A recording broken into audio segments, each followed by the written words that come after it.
আসসালামু আলাইকুম ওয়া রাহমাতুল্লাহি ওয়া বারাকাতুহু। আলহামদুলিল্লাহি ওয়াহদা ওয়াসসালাতু ওয়াসসালামু আলা মান লা নাবিয়্যা বা'দা ওয়া আলিহি ওয়া আসহাবিহি ওয়া মান ওয়ালাহু আজমাইন। সম্মানিত দর্শক শ্রোতা, আমরা জীবন ঘনিষ্ঠ অনুষ্ঠান ব্যক্তি ও পরিবার গঠন ইসলামের নির্দেশনা কি সে প্রসঙ্গেই ধারাবাহিক আলোচনা করছিলাম। আমরা আজকে আলোচনা করতে চাই বিবাহের ইসলামী বিধিবিধান কি, তার অধীনে ওয়ালিমা অনুষ্ঠানের ইসলামী শিষ্টাচার কি সে প্রসঙ্গে। বিবাহের পর বরের পক্ষ থেকে আত্মীয় স্বজন বন্ধুবান্ধব ও শুভাকাঙ্ক্ষীদেরকে তৌফিক অনুযায়ী আপ্যায়ন করাকে ওয়ালিমা বলা হয়। বিয়ের পরবর্তী দিন বা এর পরেও যে কোনো সুবিধাজনক সময়ে ওয়ালিমা অনুষ্ঠান করা জায়েজ আছে। এটি একটি সুন্নাহ বাধা, তাড়াহুড়ো করা জরুরি নয়, তবে বিবাহের পরপরই করা ভালো। রাসূল সাল্লাল্লাহু আলাইহি সাল্লাম ওয়ালিমা নিজের বিয়ে করেছেন এবং সাহাবায়ে কেরামকে বিয়েতে ওয়ালিমা করতে বলেছেন। হযরত আনাস রাদিয়াল্লাহু তাআলা আনহু বলেন, মা আওলামা রাসূলুল্লাহ সাল্লাল্লাহু আলাইহি ওয়াসাল্লাম আলা মারআতিন মিন নিসাই আকসার আও আফদালা মিম্মা আওলামা আলা যায়নাবা। রাসূল সাল্লাল্লাহু আলাইহি সাল্লাম তার স্ত্রীদের মাঝ থেকে হযরত জয়নবের বিয়েতে সবচেয়ে বেশি জাঁকজমকপূর্ণ ওয়ালিমা পালন করেছেন, এমনটি আর কারো বিয়েতে করেননি। আতআমাহুম খুবজা ওয়া লাহমা। হযরত আনাস বলেন, রাসূল সাল্লাল্লাহু আলাইহি সাল্লাম ওই ওয়ালিমা অনুষ্ঠানে সাহাবায়ে কেরামকে রুটি খাইয়েছেন এবং মাংস খাইয়েছেন। হাত্তা তারাকুহু, এবং তারা এত বেশি পরিবেশন করা হয়েছিল খেয়ে কুলাতে পারেননি। ওয়াফি রাওয়ায়াতিন ফাইন্নাহু যাবাহা শাতান, অন্য বর্ণনায় হাদিসে পাওয়া যায় ওই ওয়ালিমার অনুষ্ঠানে বিশ্বনবী ছাগল জবে করেছিলেন। অন্য একটি হাদিসে আসছে হযরত আনাস রাদিয়াল্লাহু তাআলা আনহু বলেন, ইন্না রাসূলুল্লাহ সাল্লাল্লাহু আলাইহি ওয়াসাল্লাম রাআ আব্দুর রহমান ইবনে আউফ ওয়া আলাইহি রাদউ জাফরান। বিশ্বনবী হযরত আব্দুর রহমান ইবনে আউফ রাদিয়াল্লাহু তাআলা আনহুর শরীরে জাফরানের চিহ্ন দেখলেন, অর্থাৎ তার হাতের মাঝে জাফরানের চিহ্ন দেখে তিনি বললেন, মাইহাম, কি হলো? ফাকালা ইয়া রাসূলুল্লাহ তাজাব্বাসতু ইমরাআতান। হযরত আব্দুর রহমান ইবনে আউফ বললেন, হুজুর, জাফরানের চিহ্ন আমার হাতে, কারণ আমি বিয়ে করেছি।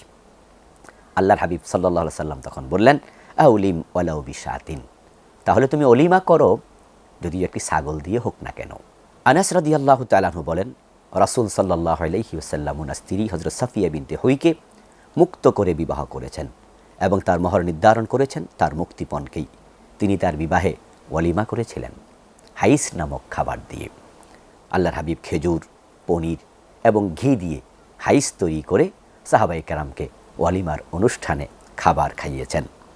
ওয়ালিমায় অতিরিক্ত ব্যয় করা বা খুব উঁচু মানের খাবার দাবারের আয়োজন করা জরুরি নয়, বরং সামর্থ্য অনুযায়ী যেই কোনো সাধারণ আয়োজনের দ্বারাই সুন্নাহ পালন হয়ে যাবে।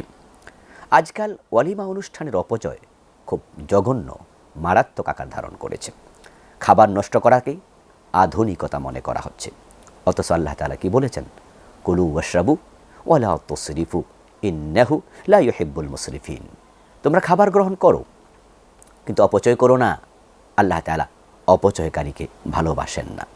অন্য আয়াতে কারিমাতে আল্লাহ তাআলা বলছেন, ওয়ালা তুবাযযির তাবযীরা, অপচয় করো না। ইন্নাল মুবাযযিরিনা কানু ইখওয়ানা শায়াতিন, নিশ্চয়ই অপচয়কারীরা তারা শয়তানের ভাই।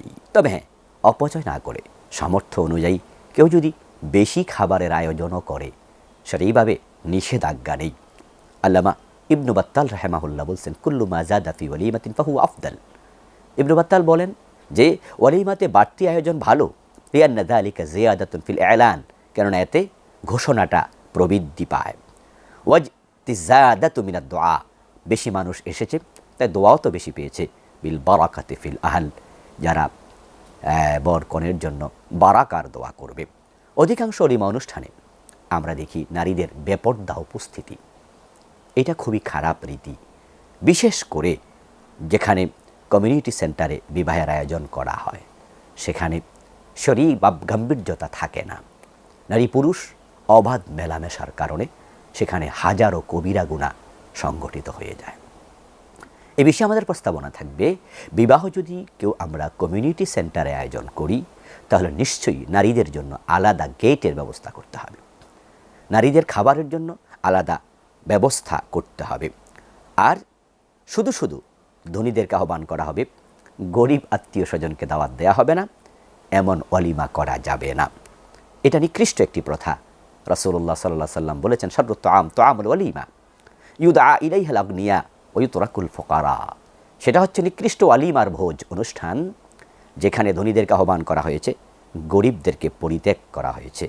আল্লাহর হাবিব সাল্লাল্লাহু আলাইহি সাল্লাম আমাদেরকে ওয়ালিমাতে আহ্বান করলে যেতে বলেছেন। তিনি বলেছেন, ইযা দুআইয়া আহাদুকুম ইলাল ওয়ালিমা ফালিয়াতিহা।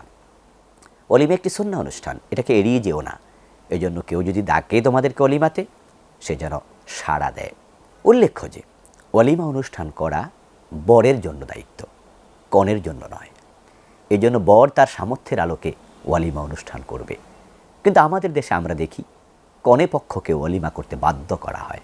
বরের পক্ষ থেকে বলা হয়, আমরা 100 জন যাব, 200 জন যাব, আমাদের আত্মীয়কে খাওয়াতে হবে। এটা ঠিক নয়। ওয়ালিমা পুরুষ করবে, বর করবে, কনে পক্ষ নয়। যদি কেউ চাপাচাপি করে, কোনো পক্ষকে বাধ্য করে খাবার দিতে, ওয়ালিমার ভোজ অনুষ্ঠান করতে, তাহলে এটাও এক প্রকারের যৌতুক হিসাবে গণ্য হবে। এই জন্য ছেলে পক্ষ থেকে মেয়ে পক্ষকে খাবারের জন্য, আত্মীয়দেরকে খাওয়ানোর জন্য চাপ দেয়া যাবে না। তবে হ্যাঁ, যদি কোনো মেয়ের বাবা মনে করে যে আমি মেয়ে বিয়ে দেব, আমি জামাইকে খাওয়াবো, তার বন্ধুবান্ধব খাওয়াবো, আত্মীয় স্বজনকে খাওয়াবো, সে স্বেচ্ছায় যদি বলে যে আমরাও খাওয়াতে চাই, তাহলে কোনো অসুবিধা নেই। তবে এটা ওয়ালিমা নয়, এটা মেহমানদারি। ওয়ালিমা হলো শুধু ছেলের পক্ষ থেকেই। আল্লাহ তাআলা আমাদের সকলকে বিবাহের সুন্নাহ রীতির আলোকেই বিবাহ সম্পাদন করার তৌফিক দান করুন। আমিন। ওয়াসসালামু আলাইকুম ওয়া রাহমাতুল্লাহি ওয়া বারাকাতুহু।